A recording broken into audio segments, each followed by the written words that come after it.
నమస్తే welcome to Sakshi sports this is Durga team India ప్రస్తుతం New Zealand series కోసం సిద్ధమవుతోంది. అయితే ఈ ఏడాది ముగిసేలోపు భారత జట్టులో భారీ మార్పులు చోటు చేసుకునే అవకాశం ఉంది.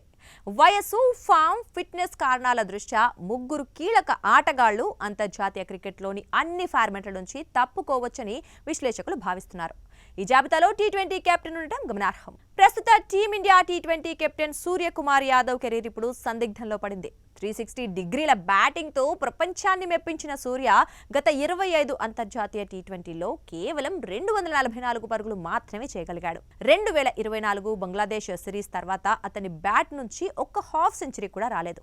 2026 టీ20 వరల్డ్ కప్ తర్వాత ఒకవేళ ఫామ్ మెరుగు పడకపోతే యువ ఆటగాళ్లకు అవకాశం ఇచ్చే క్రమంలో సూర్య రిటైర్మెంట్ ప్రకటించే అవకాశం ఉంది. ప్రస్తుతం అతను కేవలం టీ20లకు మాత్రమే పరిమితమైన సంగతి తెలిసిందే. ఇక అలాగే భారత టెస్ట్ జట్టులో ఒకప్పుడు నమ్మదగ్గ బ్యాటర్ అయిన అజింక్య రహానే 2023 జూలై నుంచి టీమిండియా తరఫున ఒక్క మ్యాచ్ కూడా ఆడలేదు. వైట్ బాల్ క్రికెట్లో అతనికి ఎప్పుడో తలుపులు మూసుకుపోయాయి. ప్రస్తుతం కోచ్ గౌతమ్ గంభీర్ యువ ఆటగాళ్లను ప్రోత్సహిస్తుండటంతో టెస్టుల్లో కూడా రహానే పునరాగమనం దాదాపుగా అసాధ్యంగా కనిపిస్తోంది. దీంతో ఈ ఏడాదే అతను అధికారికంగా రిటైర్మెంట్ ప్రకటించే ఛాన్స్ ఉంది.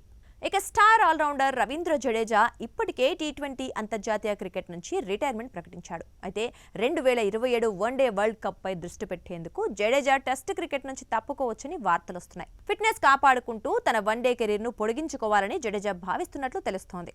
వర్క్ లోడ్ మేనేజ్మెంట్ లో భాగంగా 2026లో అతను టెస్ట్ ఫార్మాట్ కు వీడ్కోలు పలికే అవకాశం ఉంది. ఇక ఏ ఆటగాడికైనా రిటైర్మెంట్ అనేది వ్యక్తిగత నిర్ణయం అయినప్పటికీ టీమిండియా భవిష్యత్ ప్రణాళికలు, యువ ఆటగాళ్ల రాక ఈ ముగ్గురి కెరీర్ పై ప్రభావం చూపేలా ఉన్నాయి. 2026 ఏడాది భారత క్రికెట్లో ఒక శకానికి ముగింపు పలకొచ్చు. సాక్షి టీవీ ప్రసారాలను నిలిపివేయటం చట్టరీత్యా నేరం. సాక్షి టీవీ ప్రసారాల కోసం మీ స్థానిక కేబుల్ ఆపరేటర్ను వెంటనే సంప్రదించండి.